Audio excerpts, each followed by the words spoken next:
سورہ اسراء تلاوت کی گئی ہے۔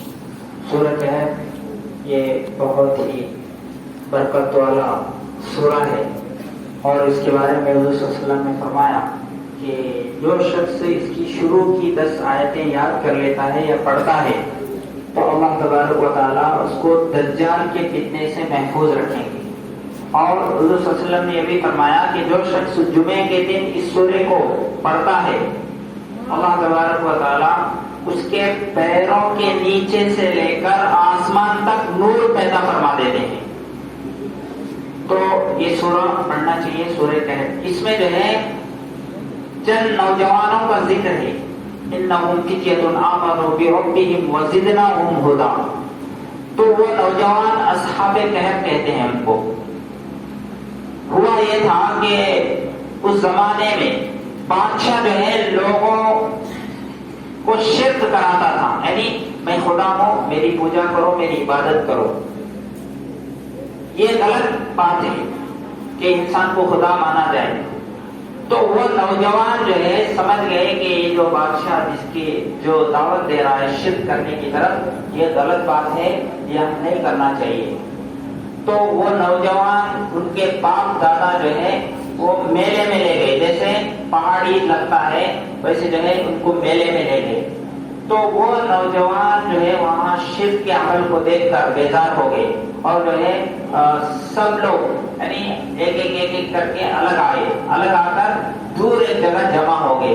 اب سب الگ الگ بیٹھے ہیں، کوئی کسی کے بارے میں معلوم نہیں ہے کہ کئی کو آئے۔ تو سب جو ہے مل کر بات کر لیے کہ آپ لوگ کیوں آئے؟ تو ایک نے کہا کہ جو ہے یہ جو بادشاہ ہم کو شرک کرا رہا ہے، یہ غلط کام کرا رہا ہے، ہم کو یہ پسند نہیں ہے، تو ہم ایک ہی اللہ کی عبادت کرتے ہیں، اس لیے ہم بیزار ہو کے میں ادھر آیا ہوں۔ تو دوسرے نے کہا ہاں میں بھی اسی لیے آیا ہوں، تیسرے نے کہا کہ ہاں میں بھی اسی لیے آیا ہوں۔ تو سب جو ہے مل کر کے جمع ہو گئے اور آپس میں سمجھے کہ یہ ہم ایک ہی کیٹیگری والے ہیں۔ اور بادشاہ کو معلوم ہو گیا، اس وقت کا جو بادشاہ تھا اس کو معلوم ہو گیا کہ یہ لوگ میرے خلاف بغاوت کر رہے ہیں، یعنی مجھے خدا نہیں مان رہے ہیں۔ لوگ ایک اطلاع پہنچائے کہ یہ نوجوان جو ہے آپ کو خدا نہیں مان رہے، کسی اور کو خدا مانتے ہیں، کسی اور کی پوجا کرتے ہیں۔ تو بادشاہ وارننگ دیا ان کو، اگر تم خدا نہیں مانے تو میں تمہارے کو ختم کر دوں گا۔ اب یہ نوجوان جو ہے اس پر راضی نہیں تھے، شرک پر، اس لیے کیا کریں، وہ گاؤں چھوڑ کے چلے گئے، وہ گاؤں چھوڑ کے چلے گئے۔ تو یہ نوجوان جو ہے نا 2 بار اللہ تعالیٰ نوجوان کا لفظ لائے، انہم فتیۃ آمنوا، اذ اول فتیۃ۔ تو نوجوان جو ہے نا وہ کوئی کام کرنا چاہتا ہے، کوئی ارادہ کرتا ہے، نوجوان جو ہے انقلاب برپا کر سکتا ہے، تبدیلی لا سکتا ہے نوجوان کے اندر۔ اگر نوجوان ارادہ کر لے کسی کام کا تو وہ جو ہے کر گزرتا ہے، لیکن اگر بچہ ہے تو اس کے اندر اتنا یعنی سمجھ نہیں رہتی۔ اور بوڑھا ہے تو بوڑھا حالات سے گزر کر جو ہے ٹھنڈا پڑ جاتا ہے، بوڑھے سے بھی کوئی کام نہیں ہو سکتا، بچے سے بھی کوئی کام ہو سکتا نہیں۔ لیکن نوجوان اگر کسی کام کا ٹھان لیتا ہے کہ یہ کام میں کر گزروں گا تو وہ کر سکتا ہے۔ تو یہ نوجوان ایسے ہی جو ہے وہ بادشاہ سے ڈرے بغیر وہاں سے نکل کے چلے گئے، غار میں جا کے پناہ لیے۔ تو گاؤں کے باہر ایک پہاڑ میں جا کے سو گئے، 309 سال تک سو گئے۔ کتنے دن؟ 309 سال تک۔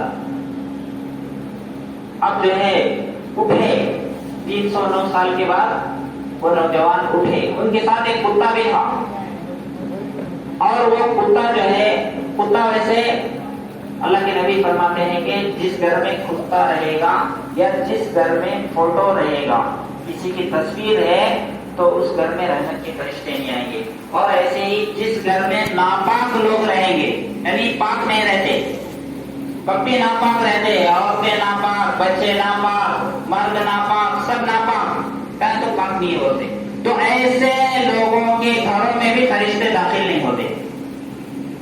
تو کتا بھی ان کے ساتھ تھا۔ تو ان کی شریعت میں شاید کتا پالنا جائز تھا، لیکن ہماری شریعت میں جائز نہیں ہے، لیکن 3 کاموں کے واسطے پالنا جائز ہے۔ ایک تو مال زیادہ ہے، چوروں کا ڈر ہے، تو ایسی صورت میں حفاظت کے لیے کتا پال سکتا، یا جو ہے بکریوں کا مندہ ہے، بکریاں بہت زیادہ ہے، اگر بھیڑیا اگر آ کے بکریوں کو اٹھا کے کھا لیتا بلکہ اگر ڈر ہے تو ایسی صورت میں کتا پال سکتا۔ یا جو ہے شکار کرنا ہے، شکار جانوروں کو شکار کرنا ہے تو اس کے واسطے کتا پال سکتا۔ اس کے علاوہ شوق کے لیے کتا پالنا جائز نہیں ہے۔ تو مسلمانوں میں یہ رواج عموماً نہیں ہے، لیکن غیروں میں بہت زیادہ ہے۔ کتے کو پالنا، اس کو کھلانا، اس کو نہلانا، اس کو بسکٹ، اس کا کھانا، اس کا گوشت، یہاں تک کہ جو ہے کتے کو اپنے گاڑی پہ بٹھا لے کے جا رہے، جبکہ ماں باپ سے اسے محبت نہیں ہے، کتے سے اسے محبت ہے۔ اور کتے کے اندر 2 بری چیزیں ہیں، ایک ہرس زیادہ، تو بیل مر کو ہے تو دوسرے کتوں کو آنے دیتا نہیں، حالانکہ وہ پورا بیل جو ہے اکیلا نہیں کھا سکتا، لیکن ہرس زیادہ، ہرس اس کے اندر زیادہ ہے، یہ بری عادت ہے، لالچی ہرس۔ اور دوسرا شہوت اس کے اندر زیادہ ہوتا ہے، کتے کے اندر شہوت۔ تو یہ 2 بری عادتیں ہیں اس کے اندر، لیکن اچھی عادتیں بھی ہے۔ تو بہرحال کتا بھی ان کے ساتھ تھا، تو وہ نیک لوگوں کے ساتھ ہونے کی وجہ سے اللہ نے اس کتے کا تذکرہ بھی قرآن میں کر دیا۔ تو اگر نیک لوگوں کے ساتھ ہم بھی ہو جائیں گے تو ہمارا بھی درجات بڑھیں گے، ہم بھی جنت میں جانے کے مستحق بنیں گے۔ تو 310 سال کے بعد وہ بیدار ہوئی۔ اب یہاں پورا گاؤں کا سسٹم چینج ہو گیا تھا، اب جو ہے اس میں اٹھنے کے بعد بھوک لگی، ذرا ناشتہ لے کے آؤ کے ایک آدمی کو بھیجے۔ وہ زمانے میں وہ جو پیسے لے کے گئے تھے سکے، وہ بہت پرانے 300 سال ظاہر ہے کہ نوٹ چینج ہو جاتے، سکے چینج ہو جاتے ہیں۔ تو اب یہ گیا گاؤں میں گئے تو سب جو ہے چینج ہو گئے، یعنی کدھر کے ادھر پرانا گھر جو ہے بدل گئے، دکاناں بدل گئے، آدمیاں بدل گئے۔ وہ آدمی حیران ہو گیا، ارے ہمیں جو ہے ابھی میں صبح میں گیا ہوں، ہم لوگ صبح میں چلے گئے ادھر اور شام میں آیا تھا، جو ہے یہ سب کیسے کیا ہو گیا، یعنی اس کو معلوم نہیں۔ 300 سال تک ہمیں سوئے ورگوں سے معلوم نہیں، وہ آپس میں کہہ رہے کہ ہمیں ایک آدھا گھنٹہ سو گئے یا 1 گھنٹہ سو گئے، 2 گھنٹہ سو گئے، تھوڑی دیر سو گئے، وہ ایسا سمجھتے ہیں، حالانکہ 300 سال تک سو گئے، ان کو معلوم بھی نہیں۔ تو اب وہ سکہ لے کے دکان والے کو دیا ناشتہ لینے کے واسطے۔ اب وہ دکاندار دیکھا، ارے یہ کیا سکہ پرانے زمانے کا ہے، تو کہاں سے اسے خزانہ لگے جیسا ہے، آپ کو یہ آدمی کو جو ہے کہاں کی خزانہ لگیا، اس کو پکڑنا بول کو سب کو ایڈورٹائز کرے ہوا، دیکھو یہ پرانا سکہ لایا ہے، آدمی خزانہ مل گیا ہے، ذرا دیکھو۔ ایک دوسرے بولتے سب لوگ جمع ہو گئے۔ اب وہ یہ آدمی پریشان ہو گیا، کیا ہو رہا ہے۔ اب جو ہے یہاں تک کہ بادشاہ تک پہنچ گئی بات، وہ بادشاہ کے پاس اس کو لے گئے، تو بادشاہ یہ پورا بتایا کہ ہم جو ہے ایسے بادشاہ ہمارے کو مارنا چاہ رہا تھا، ہم جو ہے گاؤں چھوڑ کو باہر گئے اور گھر میں جا کے سو گئے، ابھی صبح میں گئے، اب آئے ہم کو بول رہے ہیں، ان کو معلوم نہیں، وہ 300 سال ہو گئے، سسٹم چینج ہو گیا، بادشاہ چینج ہو گیا۔ اب جو بادشاہ تھا اس وقت وہ مسلمان تھا، تو وہ زمانے میں جو چلا تھا واقعہ، ایسے نوجوان جو ہے گاؤں چھوڑ کے چلے گئے ہیں، وہ کہاں گئے اب تک آئے نہیں، انہوں کہا ہے بول کے معلوم نہیں، بول کے ان کو پہلے سے معلوم تھا بادشاہ کو۔ تو وہ یہ واقعہ سب بھی وہ آدمی سناتے ہی سمجھ گیا کہ جو ہے یہ غار والے ہیں، اصحاب کہف ان کو کہا جاتا ہے۔ تو وہ گاؤں والے، بادشاہ، سب لوگ جو ہے مل کو وہ غار کے پاس گئے، اور غار میں جو اور ساتھی تھے 7 لوگ، ان سے بھی ملاقات ہوئی، اور ملاقات ہونے کے بعد سلام کلام ہوا، اور جو ہے ملے، گلے ملے، بات چیت ہوئی۔ اس کے بعد جو ہے پھر جا کو اندر سو گئے تو اس کے بعد ختم، اس کے بعد یعنی موت آ گئی ان کے اوپر۔ اور اس کے بعد کیا ہوا کچھ معلوم نہیں۔ تو یہ واقعہ اس میں بیان کیا ہے، اصحاب کہف ان کو کہا جاتا ہے۔ تو یہ لوگ جو ہے ان کو بادشاہ مارنا چاہتا تھا لیکن مار نہیں سکا.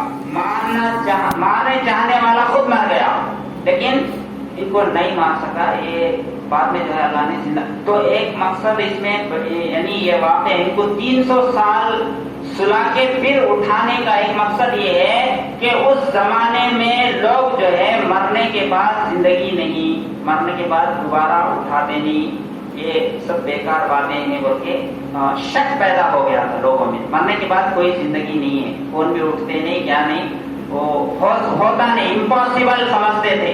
تو اللہ تعالیٰ ان کے اس یقین کو یعنی اس غلط عقیدے کو صحیح کرنے کے لیے ان کو 300 سال تک سلا کر زندہ کر کے دکھایا کہ دیکھو ہم جیسے ان کو 300 سال سلا کر دوبارہ اٹھائے ایسے ہی تم کو مرنے کے بعد تم کو بھی زندہ کیا جائے گا, تمہارا حساب کتاب ہوگا. تو اس واقعے میں بہت ساری ہمارے لیے عبرتیں ہیں, بہت ساری نصیحتیں ہیں. تو یہ سورہ اپنے جمعے کے روز خاص کر ایمان والوں کو پڑھنے کا حکم ہے. اللہ تبارک و تعالیٰ کی توفیق